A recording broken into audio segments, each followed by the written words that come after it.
So hi, I'm here today to talk about the Aries new moon, and I had to seduce Bella. I had to trick Bella into coming on.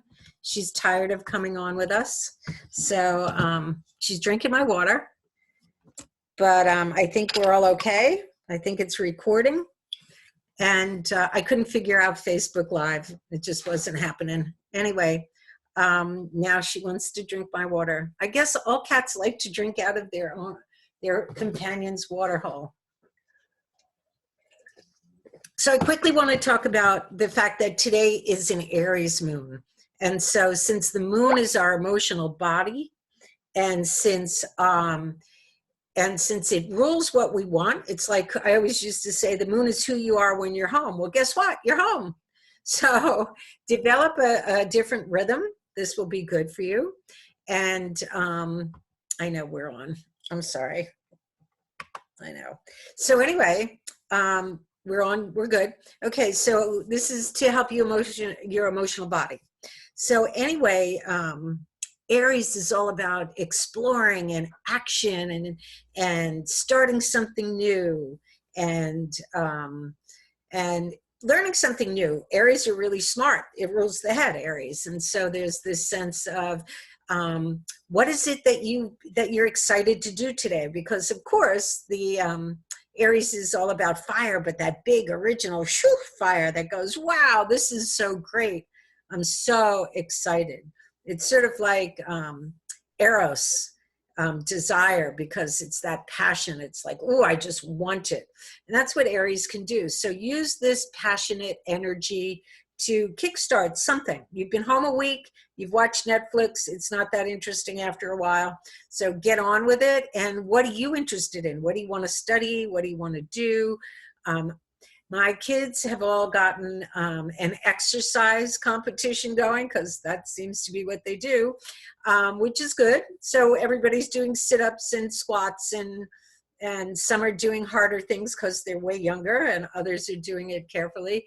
But find something like that to do too, because of course Aries has so much energy, and Mars is conjunct Pluto and Jupiter in Capricorn. So even though it's much more staid and down to earth, that energy needs to be contained either in some kind of, I wouldn't say you have to organize your day like you're at work, unless that's what you're good at. At 10, I'm going to do this, and at 12, but just make a loosey-goosey list and say, today I would like to get to this, this, and this, and make time during the day to get to them. Okay, that's one way you can do it. Okay, so I want to share my screen with you because I'm going to quickly talk about the Aries new moon. I did it for Wickford, which is where I am, but it's pretty close to the same thing as Washington, so it would be in the same sort of setup. But anyway, I just want to point out that the new moon in Aries and pretty much conjunct Chiron is in the second house, Venus's house of values and our talents and our self-worth. It is about money. And so, you could think, oh, this is a good way to make money.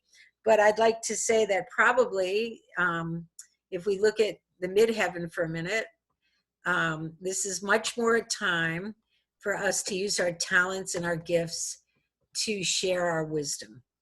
Okay, for those of you who have been wisdom keepers, this is the time, and it's about sharing it. Okay, if you're doing it in a sacred manner, you'll get it back one way or the other, or maybe later after everybody gets back to work and they start coming to alternative therapies because we've been there for them. But whatever, this is a time for you to discover and get passionate about your own talents. Okay. And Venus is in Taurus, but it's in the third house, which wants to share and teach. Okay, so teach in a very concrete way and be exciting. Uranus is there too. Sort of like make it exciting, make it different, make it experiential. That's what Venus and Taurus is. And that's what real wisdom is, okay? Knowledge is one thing. It's when you read a book, but wisdom is when you own it in your body.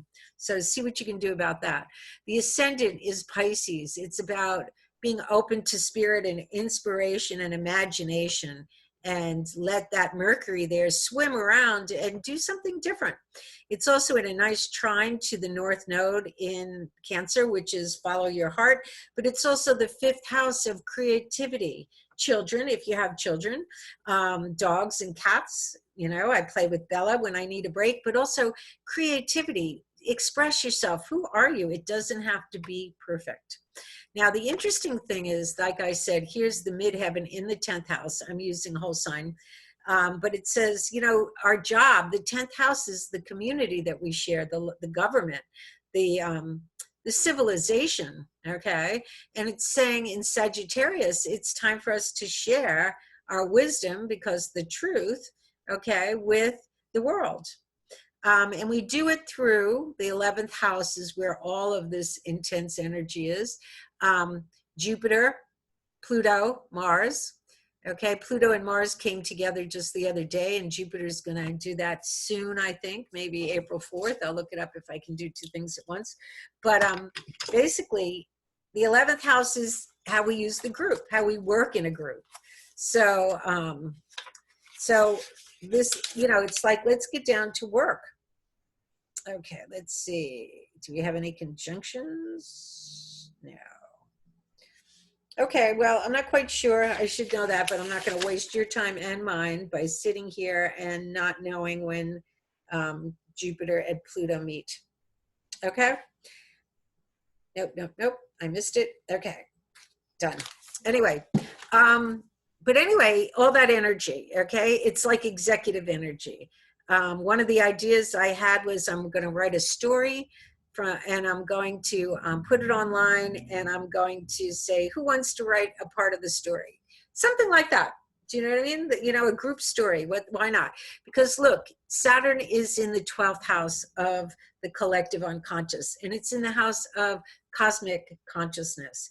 And so it's giving us a structure. It says, you know, there's these emotions and these energies and these imaginings in you. And first you need to put them into that higher consciousness and know that they fit. This is the crown, the corona. If we have a virus, it's trying to stop us from getting the information that we need to create a different society. And so this is a perfect time. And Aries says, let's get moving. Okay. So there must be something you want to do. I bought myself a camera to take pictures of the sky at Christmas, and I still haven't figured out how I'm going to use it. So that's one of the things besides writing and doing these things. Anyway, I wanted to keep it quick, so I will. Once again, it's a sewing chart. The chart is, everything's on the left side of the chart. It means if it was a birth date, it would be a sowing incarnation, but it's a time, it's a sowing month. We have to sow the seeds of what we want to do. And the full moon will be out soon in 2 weeks, and we'll talk about more then. Anyway, stop sharing. Okay. So anyway, this is Mama Cat. Bella Cat went over there. Claudia Cat is busy writing a wonderful book on astrology. And so the 3 Cats astrology is still around, and we're here to be of service. And keep paying attention to your dreams. We still have a lot of energy in Pisces, and our imaginations and our dreams feed our consciousness, okay? It's like that's what we give our consciousness, something to chew on. So be creative. Follow your impulses. Go out and walk in nature, definitely. Do exercise, move your body, dance, do something, and then start a project. That's what it's good at. Aries, start projects. You don't have to finish it. It's just to get you moving, okay? When we get to Taurus, you can start to do something.